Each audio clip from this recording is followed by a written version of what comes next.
आज की जो कहानी है वो है चकवा के बारे में। तो इस कहानी में हमारे साथ बने रहिएगा और इस चैनल को सब्सक्राइब ज़रूर से कर लीजिएगा और बेल आइकन की बटन दबा के ऑल ज़रूर से कर दीजिएगा। चकवा 35 साल का प्रकाश कानपुर का एक ट्रक ड्राइवर था और पहली बार वो एक डिलीवरी के लिए महाराष्ट्र के रत्नागिरी से कर्नाटक जा रहा था।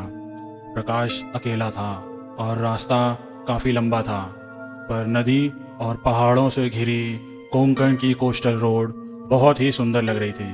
और जैसे ही शाम ढलने लगी और अंधेरा हुआ, वो रास्ता इतना सुनसान और शांत हो गया कि प्रकाश को अजीब सी बेचैनी होने लगी। हर जगह धुंध आने लगी थी और इससे बचने के लिए प्रकाश ने ट्रक की हेडलाइट तेज कर दी। तभी उसने देखा कि आगे आने वाली खाली सड़क आम के पेड़ों से घिरी हुई थी और उसके चारों तरफ बड़े बड़े पत्थर पड़े थे। जैसे वो रोड के पास गया, उसे वहाँ कुछ दिखा। सड़क के किनारे एक छोटा सा बच्चा खड़ा था। उसने स्कूल यूनिफॉर्म पहनी थी और मिट्टी से लथपथ था। प्रकाश ने ट्रक धीरे किया और उस बच्चे के पास जाकर रोक दिया। उसने अपना शीशा नीचे किया और उस छोटे लड़के से पूछा कि वो इतनी रात को वहाँ क्या कर रहा है। पर उस लड़के ने प्रकाश को कोई जवाब नहीं दिया। वो सिर्फ ज़मीन को ही घूरे जा रहा था। जब प्रकाश ने उससे दोबारा बुलाया तो उस लड़के ने धीरे से सर उठाया और बेहद अजीब सी मुस्कान दी। एक मुस्कान जो किसी नॉर्मल इंसान की नहीं हो सकती थी। और अगले ही सेकंड वो लड़का प्रकाश की आंखों के सामने से उस धुंध में कहीं गायब हो गया। ये देखते ही प्रकाश कांप उठा। उसने बगल में रखी बोतल से पानी पिया और फिर 2 मिनट बाद उसने सोचा कि शायद ये सब उसका वहम होगा, लेकिन वो अंदर से घबरा तो गया था और इसलिए अब वो जल्दी से जल्दी कर्नाटक पहुंचना चाहता था। उसने वापस ट्रक चलाना शुरू कर दिया।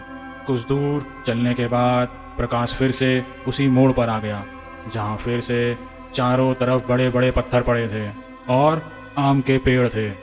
कई जगह जहां उसने उस बच्चे को देखा था, लेकिन इस बार प्रकाश रुका नहीं और आगे चलता रहा और बार बार वो घूम के उसी मोड़ पर आए जा रहा था। उसे समझ नहीं आ रहा था कि ये सब कैसे हो सकता है। प्रकाश ने 2 मिनट के लिए गाड़ी रोकी और रास्ता देखने के लिए अपना फ़ोन खोला। वो घंटों तक गाड़ी चला चुका था, लेकिन मैप कर्नाटक पहुंचने के लिए उतना ही टाइम दिखा रहा था जितना कि पहले। उसने अपने साथी ट्रक ड्राइवर को कॉल लगाया।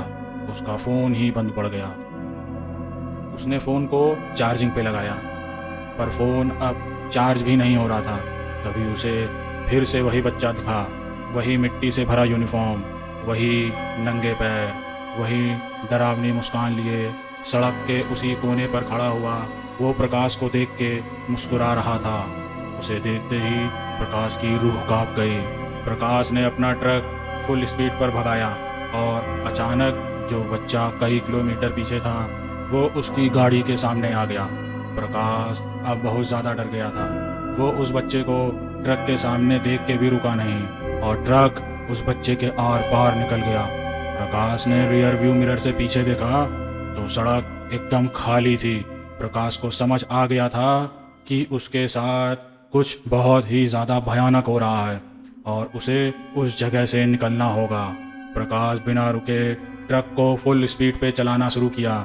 इस बार उसने कुछ अलग टर्न लिया और कई घंटों तक गाड़ी चलाई, लेकिन वो फिर से उसी आम के पेड़ से घिरे हुए रास्ते पर वापस आ चुका था। प्रकाश को कुछ समझ नहीं आ रहा था कि वो उस चक्रव्यूह से कैसे बाहर निकले। और तो और पूरा रास्ता सुनसान था।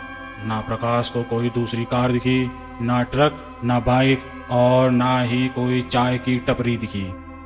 बल्कि उसे घंटों चलाने के बाद भी उस रोड पर कोई इंसान नहीं दिखा।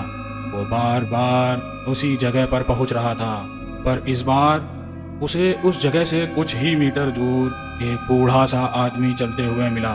एक बूढ़ा आदमी, पतला सा, लंबे कद का, सफ़ेद धोती में।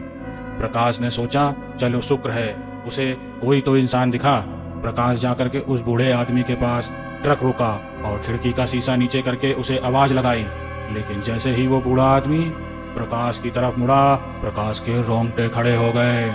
प्रकाश ने देखा उस बूढ़े आदमी की आंखें हिल ही नहीं रही थी, बस वो दो काले धब्बे थे और वो प्रकाश को देखकर बिल्कुल वैसे ही मुस्कुरा रहा था जैसे वो छोटा बच्चा मुस्कुरा रहा था। प्रकाश ने अपनी ट्रक घुमाई और फुल स्पीड पर अपनी ट्रक को रत्नागिरी महाराष्ट्र की तरफ ले लिया। उसने सोचा कि वो अगर वापस आने वाले रास्ते से जाएगा तो वो शायद अपने घर जा पाए। और फिर करीब 1.5-2 घंटे ड्राइव करने के बाद अलग अलग मोड़ लेके उसी आम के पेड़ और पत्थर वाली सड़क पर पहुंच गया था। प्रकाश थक चुका था, हार चुका था और उसे कुछ भी समझ नहीं आ रहा था कि उसके साथ ऐसा क्यों हो रहा है। करीब 7-8 घंटे बीत चुके थे और रात भी ख़त्म नहीं हो रही थी। प्रकाश ने अपने डीजल वाले मीटर की तरफ देखा तो देखा कि वो भी बस अब ख़त्म ही होने वाला था। प्रकाश के हाथ कांप रहे थे और डर के मारे वो पागलों की तरह मदद के लिए चिल्ला रहा था, लेकिन उसे सुनने वाला वहाँ कोई भी नहीं था। वो धीरे धीरे ट्रक चला ही रहा था कि उसके ट्रक के सामने एक और इंसान दिखा। उस इंसान ने वही शर्ट और पैंट पहनी थी जो प्रकाश ने पहनी थी। उसकी हाइट थी प्रकाश के जैसी। प्रकाश ने सोचा कि वो गाड़ी नहीं रोकेगा। जैसे ही वो उस इंसान के पास पहुंचा, प्रकाश के पसीने छूट गए। वो कोई और नहीं बल्कि खुद प्रकाश था और उसी बूढ़े आदमी की तरह उसकी भी आंखें नहीं थीं और वो भी उसी आदमी की भयानक आंखों की तरह उसको देख रहा था जैसे वो बच्चा और वो बूढ़ा आदमी उसे देख रहे थे। प्रकाश का दिमाग हिल गया था और इस बार ट्रक सीधा जाकर उस इंसान में, उस भयानक ताकत में जाकर ऐसा भिड़ा कि उस ट्रक के सारे शीशे टूट गए और प्रकाश वहीं पर बेहोश हो गया। सुबह जब एक कार उसी रोड से गुजर रही थी तो उस ड्राइवर को दिखा कि ट्रक का एक्सीडेंट हुआ पड़ा है और वो एक बड़े से पत्थर में घुसी हुई है। उस आदमी ने देखा तो ट्रक के अंदर जख्मी हालत में प्रकाश पड़ा था। उसकी सांसें चल रही थी तो इसलिए उसे तुरंत ही हॉस्पिटल ले जाया गया। प्रकाश की आंख 2 दिन बाद खुली। उसने लोकल पुलिस वालों और डॉक्टर्स को वो सब कुछ बताया जो उसके साथ हुआ। प्रकाश की सारी कहानी सुनते ही सब कुछ समझ आ गया कि प्रकाश का सामना कुंभकर्ण के बहुत ही ताकतवर चकवा से हुआ था। उन्होंने उसे बताया कि चकवा, जिसे छलावा भी कहते हैं, एक भयानक ताकत है जो तुम्हें अपने झूठ में फंसा लेता है। चकवा कभी किसी एक रूप में नहीं दिखता। वो कभी बच्चा, कभी बूढ़ा, कभी आदमी, कभी परछाई या कभी किसी जानवर या फिर वो कभी तुम्हारी शक्ल में भी तुम्हें दिख सकता है। उसका एक ही काम होता है, रात के मुसाफिर का दिमाग घुमा देना, उसका रास्ता उससे छीन लेना और उसे अपने जाल में फंसा देना। गांव वाले कहते हैं कि जिसे चकवा मिल जाए वो भले ही मर जाए लेकिन वो ज़्यादा समय तक जिंदा नहीं रहता।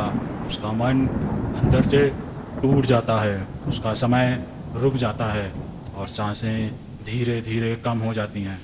उस दिन के बाद से प्रकाश ने गाड़ी चलाना ही छोड़ दिया। उसकी तबीयत भी बहुत ख़राब होने लगी और कुछ ही दिन बाद प्रकाश की हार्ट अटैक से मौत हो गई। तो दोस्तों, अगर अगली बार आप कोंकण के किसी वीरान रास्ते से जा रहे हों तो ज़रा संभाल के कि कहीं आपका भी सामना किसी चकवा से ना हो जाए।